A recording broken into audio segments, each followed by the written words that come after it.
ನಮಸ್ಕಾರ ಎಲ್ರಿಗೂ. ಶ್ರಾವಣ ಮಾಸವಿಡೀ ಶಿವದೇವರು ಈ ಭೂಮಿಯನ್ನು ನೋಡ್ಕೊಳ್ತಾರೆ. ಹಾಗಾಗಿ ಶಿವದೇವರ ಆಶೀರ್ವಾದವನ್ನು ಪಡೆದುಕೊಳ್ಳಲು ಈ ಮಾಸ ಉತ್ತಮವಾದದ್ದು. ಮತ್ತು ಇದೇ ಕಾರಣದಿಂದ ಶ್ರಾವಣ ಮಾಸದಲ್ಲಿ ಶಿವದೇವರನ್ನು ಆರಾಧಿಸಲಾಗುತ್ತದೆ. ಇವತ್ತು ಶ್ರಾವಣ ಮಾಸದ 2ನೇ ಸೋಮವಾರ ಮತ್ತು ಈ ದಿನ ಅತ್ಯಂತ ಶಕ್ತಿಶಾಲಿಯೂ ಆಗಿದೆ. ಕಾರಣ ಇವತ್ತು ತುಂಬಾ ಅಪರೂಪಕ್ಕೆ ಬ್ರಹ್ಮಯೋಗ ಹಾಗೂ ಇಂದ್ರಯೋಗಗಳು ಶ್ರಾವಣ ಸೋಮವಾರದ ದಿನ ಬಂದಿವೆ. ಈ ದಿನ ನಾವು ವ್ಯಾಸಮುನಿಗಳು ಹೇಳಿದ ಮಹಾಭಾರತದ ದ್ರೋಣ ಪರ್ವದಿಂದ ತೆಗೆದುಕೊಂಡಿರುವ ಒಂದು ಶಕ್ತಿಶಾಲಿ ಉಮಾಪತಿ ಅಂದರೆ ಶಿವದೇವರ ಮಂತ್ರವನ್ನು ಕೇಳುವ. ಈ ಮಂತ್ರವನ್ನು ಈಶಾನ ಸ್ತುತಿ ಸ್ತೋತ್ರದಿಂದ ತೆಗೆದುಕೊಂಡಿರುವುದು. ಇವತ್ತು ಈ ಮಂತ್ರವನ್ನು ಆದಷ್ಟು ಹೆಚ್ಚು ಸರ್ತಿ ಕೇಳಿ. ಇವತ್ತು ಈ ಮಂತ್ರವನ್ನು ಭಕ್ತಿ ಹಾಗೂ ನಂಬಿಕೆಯಿಂದ ಕೇಳಿದ್ರೆ ಶಿವದೇವರಲ್ಲಿ ಬೇಡಿದ್ದೆಲ್ಲವೂ ತುಂಬಾ ಬೇಗ ಸಿಗ್ತದೆ. ಸರ್ವ ಸಾಂಸಾರಿಕ ಸುಖ ಲಭಿಸುತ್ತದೆ, ಸುಖ ಸಮೃದ್ಧಿ ದೊರೆಯುತ್ತದೆ, ಯಶಸ್ಸು ಲಭಿಸುತ್ತದೆ, ಸಕಲ ಪಾಪನಾಶವಾಗುತ್ತದೆ, ನಾಗದೋಷ ಪರಿಹಾರವಾಗುತ್ತದೆ ಮತ್ತು ಕುಂಡಲಿಯಲ್ಲಿರುವ ಸಕಲ ದೋಷಗಳು ಪರಿಹಾರವಾಗುತ್ತವೆ. ಶ್ರಾವಣ ಸೋಮವಾರದ ಈ ದಿನ ನಾವು ಶಿವದೇವರ ಒಂದು ಅದ್ಭುತ ಕಥೆಯನ್ನು ಕೇಳುವ. 100 ವರ್ಷಗಳ ಹಿಂದೆ ಬಿಹಾರದ ಒಬ್ಬರು ದಂಪತಿಗೆ ಒಂದು ಗಂಡು ಮಗು ಹುಟ್ಟಿತು. ಆ ಮಗುವಿನ ತಲೆಯ ಬಳಿ ಚಂದ್ರದೇವರ ರೀತಿಯೇ ಚಿಹ್ನ ಇತ್ತು. ಆ ಬಾಲಕನ ಕುತ್ತಿಗೆಯ ಬಳಿ ಹಾವಿನ ಚಿಹ್ನೆಯೂ ಇತ್ತು. ಆ ಮಗು ಹುಟ್ಟಿದ ದಿನವೇ ಆ ಮಗುವಿನ ತಂದೆ ತಾಯಿಯ ಕನಸಿನಲ್ಲಿ ಶಿವದೇವರು ಬಂದು, ನಿಮ್ಮ ಮನೆಯಲ್ಲಿ ಹುಟ್ಟಿರುವುದು ನಾನೇ, ಈಗ ನಾನು ಈ ಭೂಮಿಯಿಂದ ಹೋಗುವ ಸಮಯ ಬಂದಿದೆ ಎಂದು ಹೇಳಿದರು. ಮರುದಿನ ಆ ಮಗುವಿನ ಮೃತ್ಯುವಾಗಿತ್ತು ಮತ್ತು ಆ ಊರಿನವರೆಲ್ಲ ಆ ಮಗುವನ್ನು ಮಣ್ಣು ಮಾಡಿದ್ರು. ಆದರೆ 2 ದಿನಗಳ ನಂತರ ಆ ಮಣ್ಣು ಮಾಡಿದ ಜಾಗದಲ್ಲಿ ಶಿವಲಿಂಗ ಉದ್ಭವವಾಗಿತ್ತು. ಇದನ್ನು ನೋಡಿ ಊರಿನವರಿಗೆಲ್ಲ ಆಶ್ಚರ್ಯವಾಯಿತು ಮತ್ತು ಈ ಶಿವಲಿಂಗ ದೇವರಿಗೆ ಒಂದು ದೇವಾಲಯವನ್ನು ಕಟ್ಟಲಾಯಿತು. ಈ ದೇವಾಲಯವು ಈಗಲೂ ಅಲ್ಲಿ ಇದೆ. ಆನ್ಲೈನಿಂದ ಅಗರಬತ್ತಿ ಖರೀದಿಸುವವರು ಈ ವಿಡಿಯೋದಲ್ಲಿ ಟ್ಯಾಗ್ ಮಾಡಿದ ಅಗರಬತ್ತಿಗಳನ್ನು ಖರೀದಿಸಬಹುದು. ನಿನ್ನೆ ನಾನು ಕೇಳಿದ ಪ್ರಶ್ನೆ, ಗರುಡ ದೇವರು ಮೊಟ್ಟೆಯಿಂದ ಎಷ್ಟು ವರ್ಷದ ನಂತರ ಹೊರಬಂದರು ಎಂದು. ಈ ಪ್ರಶ್ನೆಗೆ ಸರಿ ಉತ್ತರ ಬಿ 1000 ವರ್ಷ. ಸರಿ ಉತ್ತರ ಕೊಟ್ಟವರಲ್ಲಿ ಒಬ್ಬರ ಹೆಸರು ಮಲ್ಟಿವಾಗೀಶ್. ಮಲ್ಟಿವಾಗೀಶ್ ಅವರೇ, ಭಕ್ತಿ ಮಾಡುವುದನ್ನು ಬಿಡಬೇಡಿ ಅಂತ ಹೇಳ್ತಾ ಇವತ್ತಿನ ಪ್ರಶ್ನೆಯನ್ನು ನೋಡುವ. ಎಷ್ಟು ರೀತಿಯ ತಾಂಡವಗಳಿವೆ? A 2, B 4, C 108, D 110. ಈ ಪ್ರಶ್ನೆಗೆ ಸರಿ ಉತ್ತರ ಕೊಟ್ಟವರಲ್ಲಿ ಒಬ್ಬರ ಹೆಸರನ್ನು ನಾಳಿನ ವಿಡಿಯೋದಲ್ಲಿ ಹೇಳ್ತೇನೆ. ಬನ್ನಿ ಈಗ ಈ ಶಕ್ತಿಶಾಲಿ 2ನೇ ಶ್ರಾವಣ ಸೋಮವಾರ ವಿಶೇಷ ಮಂತ್ರವನ್ನು 108 ಬಾರಿ ಭಕ್ತಿಯಿಂದ ಕೇಳುವ. ಅದಕ್ಕಿಂತ ಮುಂಚೆ ಓಂ ಶ್ರೀ ಉಮಾಪತಯೇ ನಮಃ ಎಂದು ಕಮೆಂಟ್ ಮಾಡಿ. ಚಾನಲಿಗೆ ಹೊಸಬ್ರಾಗಿದ್ರೆ ಚಾನಲನ್ನು ಸಬ್ಸ್ಕ್ರೈಬ್ ಮಾಡಿ, ಹತ್ರ ಇರುವ ಬೆಲ್ ಬಟನ್ ಪ್ರೆಸ್ ಮಾಡಿ, ಆಲ್ ಅನ್ನುವ ಆಪ್ಷನ್ ಅನ್ನು ಸೆಲೆಕ್ಟ್ ಮಾಡಿ. ನಿಮ್ಮ ಜೀವನದಲ್ಲಿ ನಿಮಗೆ ಯಾವುದೇ ರೀತಿಯ ತೊಂದರೆ ಇದ್ರೂ ಶ್ರೀ ಗುರು ರಾಘವೇಂದ್ರ ಜ್ಯೋತಿಷ್ಯಾಲಯದ ಶ್ರೀ ಅಪ್ಪಣ್ಣಾಚಾರ್ಯ ಗುರುಗಳನ್ನು ಸಂಪರ್ಕಿಸಿ. ಗುರುಗಳು ಗುರು ರಾಘವೇಂದ್ರರ ಹಾಗೂ ಸಾಯಿಬಾಬಾ ಗುರುಗಳ ಭಕ್ತರು. ಸ್ಕ್ರೀನ್ ಮೇಲೆ ಕಾಣಿಸ್ತಿರುವ ನಂಬರ್ ಮೂಲಕ ಗುರುಗಳನ್ನು ಸಂಪರ್ಕಿಸಬಹುದು. ಯೇ ಭಕ್ತಾ ವರದಂ ದೇವಂ ಶಿವಂ ರುದ್ರಮುಮಾಪತಿಂ ಇಹಲೋಕೆ ಸುಖಂ ಪ್ರಾಪ್ಯತೆ ಯಾಂತಿ ಪರಮಾಂ ಗತಿಂ ವಿಶ್ವಾತ್ಮಾನಾಂ ವಿಶ್ವಸೃಜಂ ವಿಶ್ವಮೂರ್ತಿಂ ಯಶಸ್ವಿನಂ. ಯೇ ಭಕ್ತಾ ವರದಂ ದೇವಂ ಶಿವಂ ರುದ್ರಮುಮಾಪತಿಂ ಇಹಲೋಕೆ ಸುಖಂ ಪ್ರಾಪ್ಯತೆ ಯಾಂತಿ ಪರಮಾಂ ಗತಿಂ ವಿಶ್ವಾತ್ಮಾನಾಂ ವಿಶ್ವಸೃಜಂ ವಿಶ್ವಮೂರ್ತಿಂ ಯಶಸ್ವಿನಂ.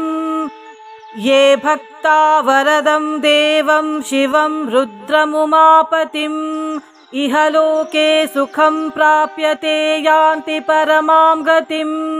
ವಿಶ್ವಾತ್ಮಾನಾಂ ವಿಶ್ವಸೃಜಂ ವಿಶ್ವಮೂರ್ತಿಂ ಯಶಸ್ವಿನಂ.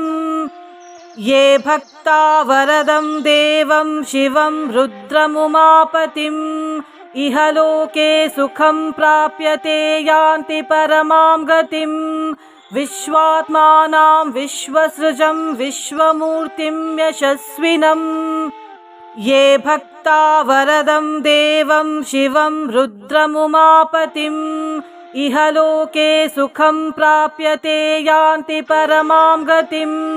विश्वात्मानां विश्वसृजं विश्वमूर्तिं यशस्विनं ये भक्ता वरदं देवं शिवं रुद्रमुमापतिम् इहलोके सुखं प्राप्यते यान्ति परमां गतिम् विश्वात्मानां विश्वसृजं विश्वमूर्तिं यशस्विनं ये भक्ता वरदं देवं शिवं रुद्रमुमापतिम् इहलोके सुखं प्राप्यते यान्ति परमां गतिम् विश्वात्मानां विश्वसृजं विश्वमूर्तिं यशस्विनं ये भक्ता वरदं देवं शिवं रुद्रमुमापतिम् इहलोके सुखं प्राप्यते यान्ति परमां गतिम् विश्वात्मानां विश्वसृजं विश्वमूर्तिं यशस्विनं ये भक्ता वरदं देवं शिवं रुद्रमुमापतिम् इहलोके सुखं प्राप्यते यान्ति परमां गतिम् विश्वात्मानां विश्वसृजं विश्वमूर्तिं यशस्विनं ये भक्ता वरदं देवं शिवं रुद्रमुमापतिम् इहलोके सुखं प्राप्यते यान्ति परमां गतिम् विश्वात्मानां विश्वसृजं विश्वमूर्तिं यशस्विनं ये भक्ता वरदं देवं शिवं रुद्रमुमापतिम् इहलोके सुखं प्राप्यते यान्ति परमां गतिम् विश्वात्मानां विश्वसृजं विश्वमूर्तिं यशस्विनं ये भक्ता वरदं देवं शिवं रुद्रमुमापतिम् इहलोके सुखं प्राप्यते यान्ति परमां गतिम् विश्वात्मानां विश्वसृजं विश्वमूर्तिं यशस्विनं ये भक्ता वरदं देवं शिवं रुद्रमुमापतिम्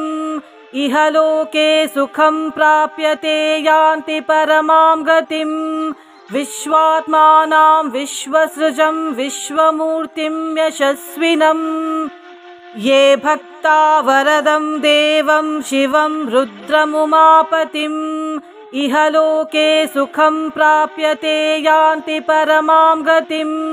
विश्वात्मानां विश्वसृजं विश्वमूर्तिं यशस्विनं ये भक्ता वरदं देवं शिवं रुद्रमुमापतिम् इहलोके सुखं प्राप्यते यान्ति परमां गतिम् विश्वात्मानां विश्वसृजं विश्वमूर्तिं यशस्विनं ये भक्ता वरदं देवं शिवं रुद्रमुमापतिम् इहलोके सुखं प्राप्यते यान्ति परमां गतिम् विश्वात्मानां विश्वसृजं विश्वमूर्तिं यशस्विनं ये भक्ता वरदं देवं शिवं रुद्रमुमापतिम् इहलोके सुखं प्राप्यते यान्ति परमां गतिम् विश्वात्मानां विश्वसृजं विश्वमूर्तिं यशस्विनं ये भक्ता वरदं देवं शिवं रुद्रमुमापतिम् इहलोके सुखं प्राप्यते यान्ति परमां गतिम् विश्वात्मानां विश्वसृजं विश्वमूर्तिं यशस्विनं ये भक्ता वरदं देवं शिवं रुद्रमुमापतिम् इहलोके सुखं प्राप्यते यान्ति परमां गतिम् विश्वात्मानां विश्वसृजं विश्वमूर्तिं यशस्विनं ये भक्ता वरदं देवं शिवं रुद्रमुमापतिम् इहलोके सुखं प्राप्यते यान्ति परमां गतिम् विश्वात्मानां विश्वसृजं विश्वमूर्तिं यशस्विनं ये भक्ता वरदं देवं शिवं रुद्रमुमापतिम् इहलोके सुखं प्राप्यते यान्ति परमां गतिम् विश्वात्मानां विश्वसृजं विश्वमूर्तिं यशस्विनम् ये भक्ता वरदं देवं शिवं रुद्रमुमापतिम्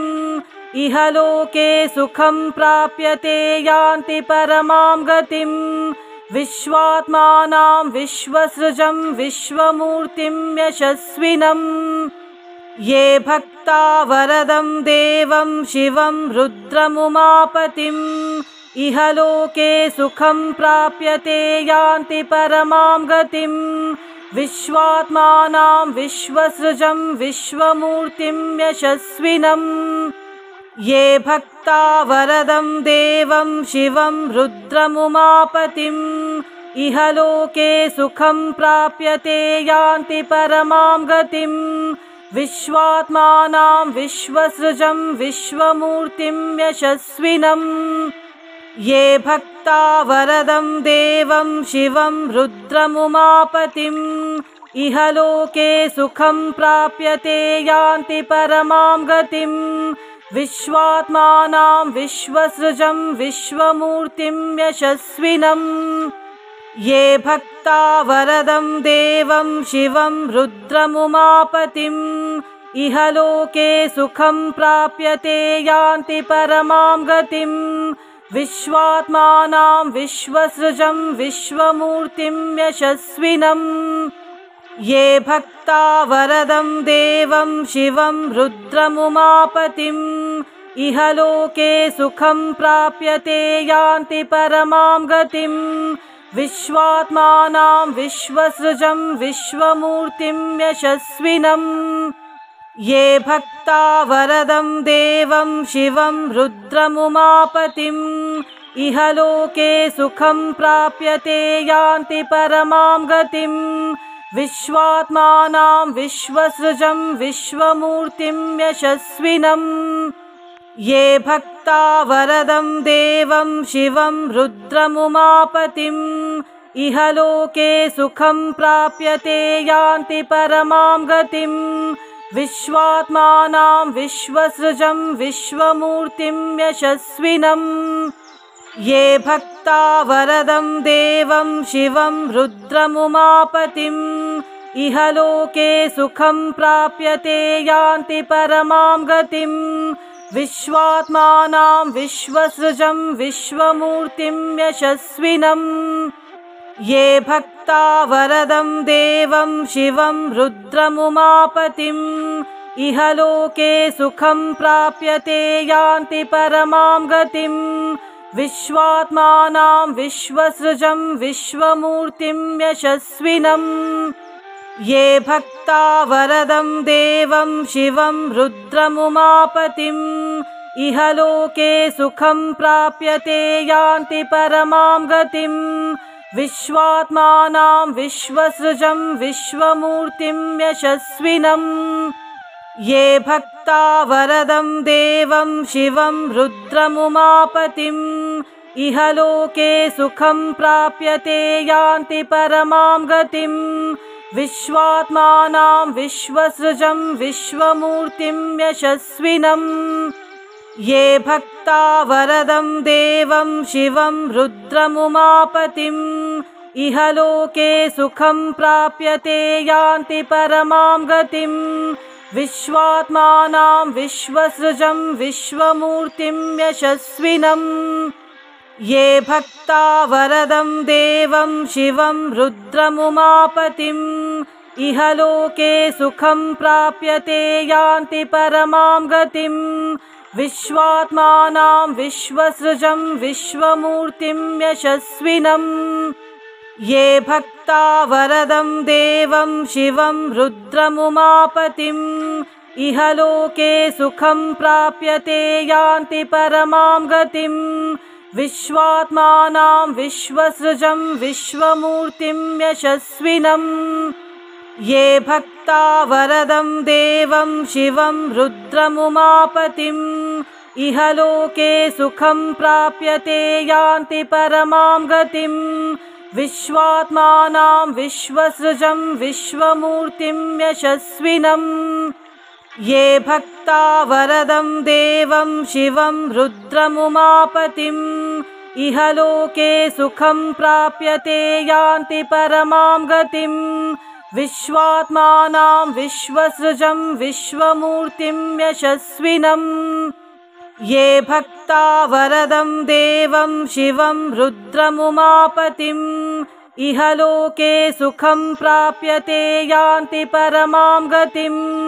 विश्वात्मानां विश्वसृजं विश्वमूर्तिं यशस्विनं ये भक्ता वरदं देवं शिवं रुद्रमुमापतिम् इहलोके सुखं प्राप्यते यान्ति परमां गतिम् विश्वात्मानां विश्वसृजं विश्वमूर्तिं यशस्विनं ये भक्ता वरदं देवं शिवं रुद्रमुमापतिम् इहलोके सुखं प्राप्यते यान्ति परमां गतिम् विश्वात्मानां विश्वसृजं विश्वमूर्तिं यशस्विनं ये भक्ता वरदं देवं शिवं रुद्रमुमापतिम् इहलोके सुखं प्राप्यते यान्ति परमां गतिम् विश्वात्मानां विश्वसृजं विश्वमूर्तिं यशस्विनं ये भक्ता वरदं देवं शिवं रुद्रमुमापतिम् इहलोके सुखं प्राप्यते यान्ति परमां गतिम् विश्वात्मानां विश्वसृजं विश्वमूर्तिं यशस्विनं ये भक्ता वरदं देवं शिवं रुद्रमुमापतिम् इहलोके सुखं प्राप्यते यान्ति परमां गतिम्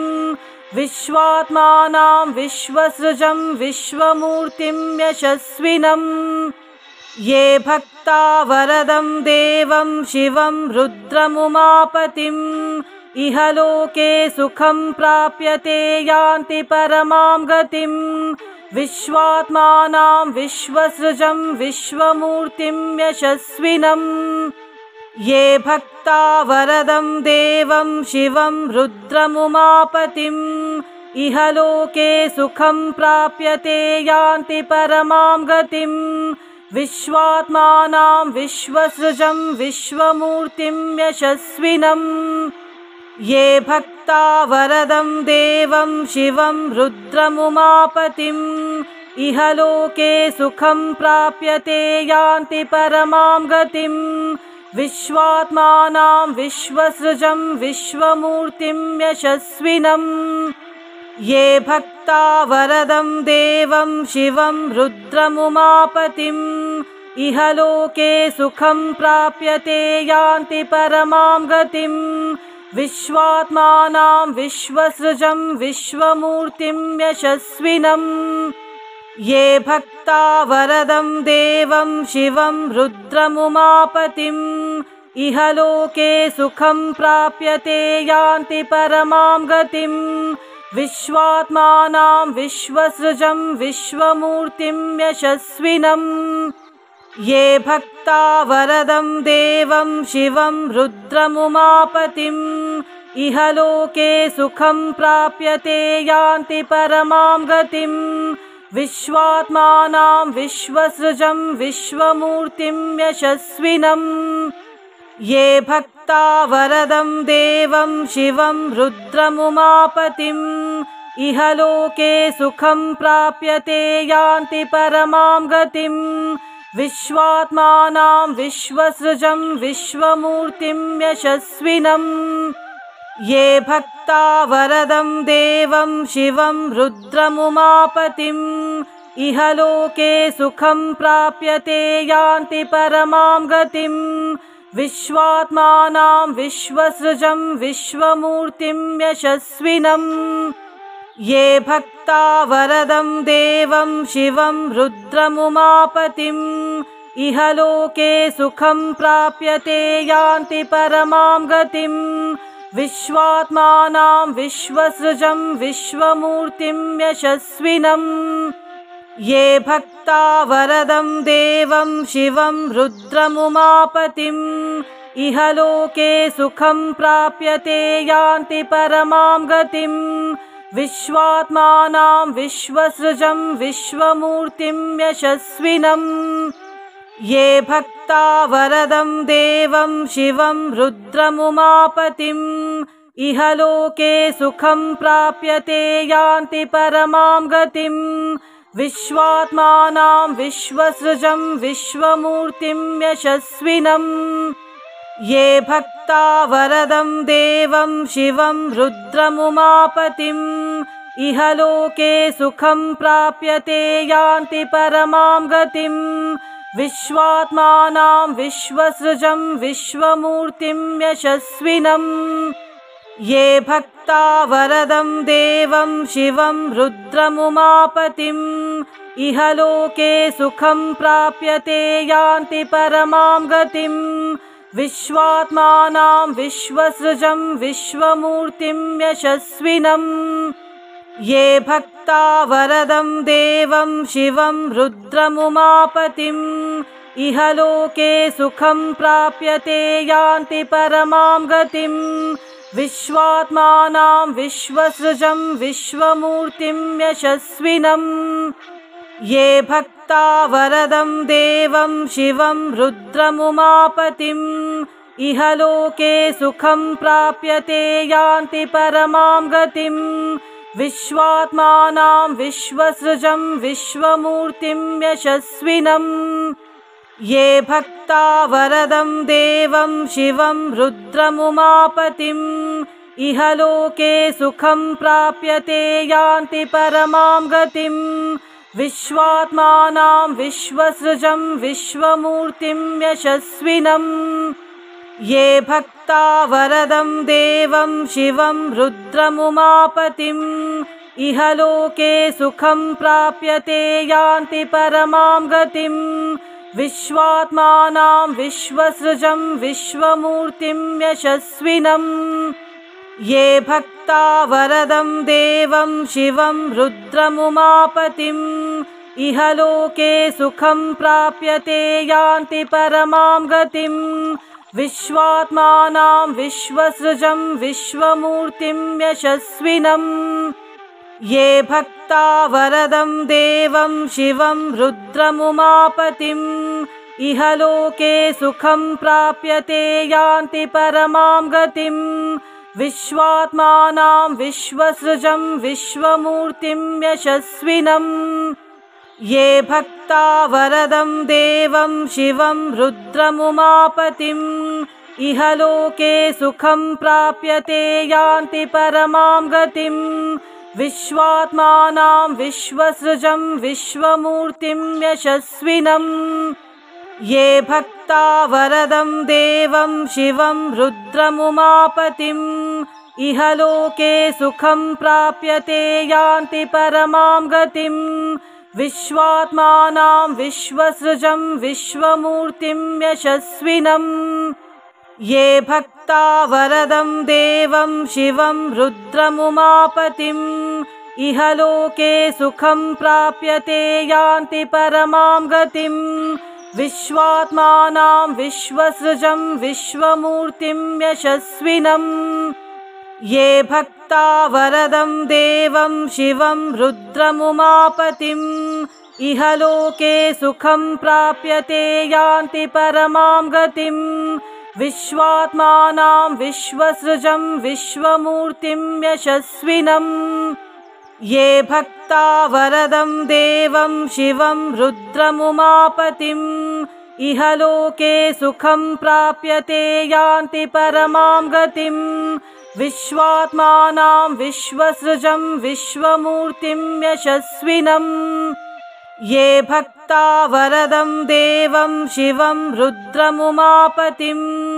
इहलोके सुखं प्राप्यते यान्ति परमां गतिम्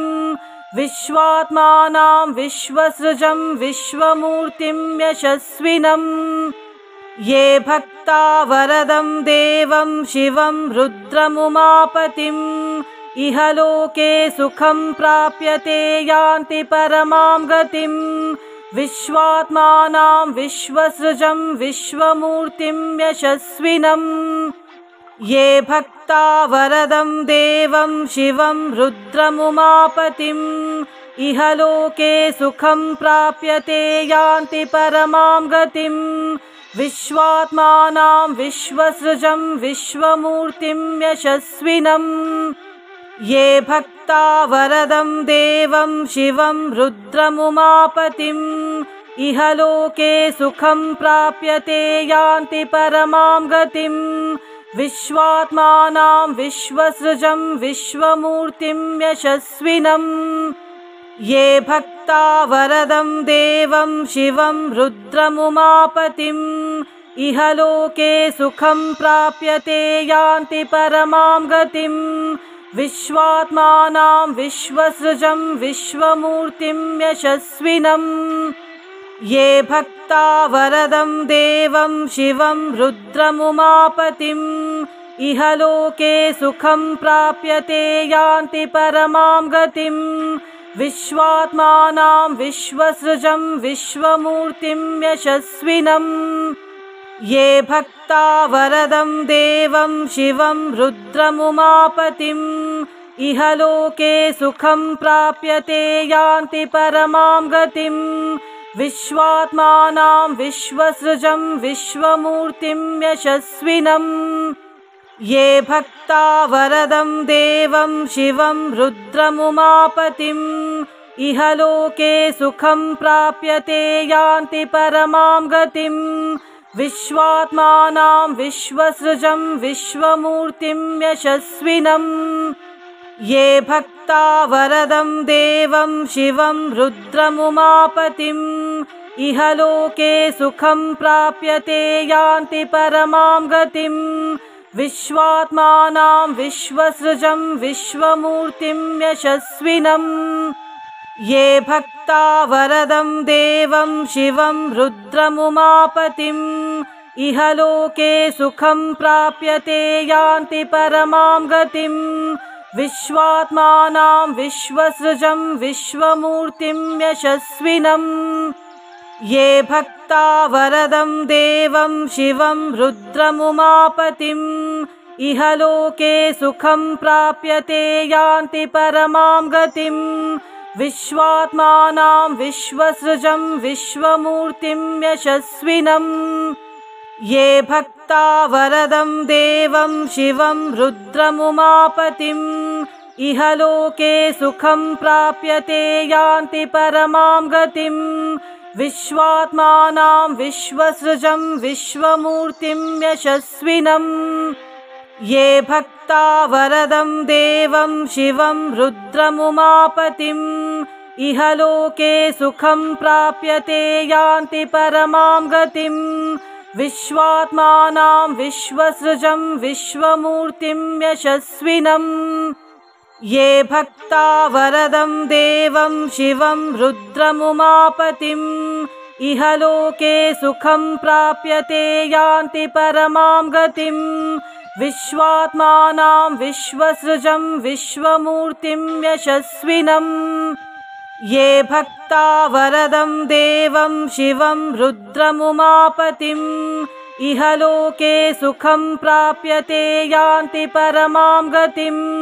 विश्वात्मानां विश्वसृजं विश्वमूर्तिं यशस्विनं ये भक्ता वरदं देवं शिवं रुद्रमुमापतिम् इहलोके सुखं प्राप्यते यान्ति परमां गतिम् विश्वात्मानां विश्वसृजं विश्वमूर्तिं यशस्विनं ये भक्ता वरदं देवं शिवं रुद्रमुमापतिम् इहलोके सुखं प्राप्यते यान्ति परमां गतिम् विश्वात्मानां विश्वसृजं विश्वमूर्तिं यशस्विनं ये भक्ता वरदं देवं शिवं रुद्रमुमापतिम् इहलोके सुखं प्राप्यते यान्ति परमां गतिम् विश्वात्मानां विश्वसृजं विश्वमूर्तिं यशस्विनं ये भक्ता वरदं देवं शिवं रुद्रमुमापतिम् इहलोके सुखं प्राप्यते यान्ति परमां गतिम् विश्वात्मानां विश्वसृजं विश्वमूर्तिं यशस्विनम् ये भक्ता वरदं देवं शिवं रुद्रमुमापतिम् इहलोके सुखं प्राप्यते यान्ति परमां गतिम् विश्वात्मानां विश्वसृजं विश्वमूर्तिं यशस्विनम् ये भक्ता वरदं देवं शिवं रुद्रमुमापतिम् इहलोके सुखं प्राप्यते यान्ति परमां गतिम् विश्वात्मानां विश्वसृजं विश्वमूर्तिं यशस्विनम् ये भक्ता वरदं देवं शिवं रुद्रमुमापतिम् इहलोके सुखं प्राप्यते यान्ति परमां गतिम् विश्वात्मानां विश्वसृजं विश्वमूर्तिं यशस्विनम् ये भक्ता वरदं देवं शिवं रुद्रमुमापतिम् इहलोके सुखं प्राप्यते यान्ति परमां गतिम् विश्वात्मानां विश्वसृजं विश्वमूर्तिं यशस्विनम् ये भक्ता वरदं देवं शिवं रुद्रमुमापतिम् इहलोके सुखं प्राप्यते यान्ति परमां गतिम् विश्वात्मानां विश्वसृजं विश्वमूर्तिं यशस्विनम् ये भक्ता वरदं देवं शिवं रुद्रमुमापतिम् इहलोके सुखं प्राप्यते यान्ति परमां गतिम् विश्वात्मानां विश्वसृजं विश्वमूर्तिं यशस्विनम् ये भक्ता वरदं देवं शिवं रुद्रमुमापतिम् इहलोके सुखं प्राप्यते यान्ति परमां गतिम् विश्वात्मानां विश्वसृजं विश्वमूर्तिं यशस्विनम् ये भक्ता वरदं देवं शिवं रुद्रमुमापतिम् इहलोके सुखं प्राप्यते यान्ति परमां गतिम् विश्वात्मानां विश्वसृजं विश्वमूर्तिं यशस्विनम् ये भक्ता वरदं देवं शिवं रुद्रमुमापतिम् इहलोके सुखं प्राप्यते यान्ति परमां गतिम् विश्वात्मानां विश्वसृजं विश्वमूर्तिं यशस्विनम् ये भक्ता वरदं देवं शिवं रुद्रमुमापतिम् इहलोके सुखं प्राप्यते यान्ति परमां गतिम् विश्वात्मानां विश्वसृजं विश्वमूर्तिं यशस्विनम् ये भक्ता वरदं देवं शिवं रुद्रमुमापतिम् इहलोके सुखं प्राप्यते यान्ति परमां गतिम् विश्वात्मानां विश्वसृजं विश्वमूर्तिं यशस्विनम् ये भक्ता वरदं देवं शिवं रुद्रमुमापतिम् इहलोके सुखं प्राप्यते यान्ति परमां गतिम् विश्वात्मानां विश्वसृजं विश्वमूर्तिं यशस्विनम् ये भक्ता वरदं देवं शिवं रुद्रमुमापतिम् इहलोके सुखं प्राप्यते यान्ति परमां गतिम् विश्वात्मानां विश्वसृजं विश्वमूर्तिं यशस्विनम् ये भक्ता वरदं देवं शिवं रुद्रमुमापतिम् इहलोके सुखं प्राप्यते यान्ति परमां गतिम् विश्वात्मानां विश्वसृजं विश्वमूर्तिं यशस्विनम् ये भक्ता वरदं देवं शिवं रुद्रमुमापतिम् इहलोके सुखं प्राप्यते यान्ति परमां गतिम् विश्वात्मानां विश्वसृजं विश्वमूर्तिं यशस्विनम् ये भक्ता वरदं देवं शिवं रुद्रमुमापतिम् इहलोके सुखं प्राप्यते यान्ति परमां गतिम् विश्वात्मानां विश्वसृजं विश्वमूर्तिं यशस्विनम् ये भक्ता वरदं देवं शिवं रुद्रमुमापतिम् इहलोके सुखं प्राप्यते यान्ति परमां गतिम् विश्वात्मानां विश्वसृजं विश्वमूर्तिं यशस्विनम् ये भक्ता वरदं देवं शिवं रुद्रमुमापतिम् इहलोके सुखं प्राप्यते यान्ति परमां गतिम् विश्वात्मानां विश्वसृजं विश्वमूर्तिं यशस्विनम् ये भक्ता वरदं देवं शिवं रुद्रमुमापतिम् इहलोके सुखं प्राप्यते यान्ति परमां गतिम् विश्वात्मानां विश्वसृजं विश्वमूर्तिं यशस्विनम् ये भक्ता वरदं देवं शिवं रुद्रमुमापतिम् इहलोके सुखं प्राप्यते यान्ति परमां गतिम्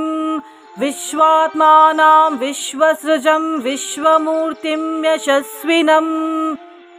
ये भक्ता वरदं देवं शिवं रुद्रमुमापतिम् इहलोके सुखं प्राप्यते यान्ति परमां गतिम् विश्वात्मानां विश्वसृजं विश्वमूर्तिं यशस्विनम्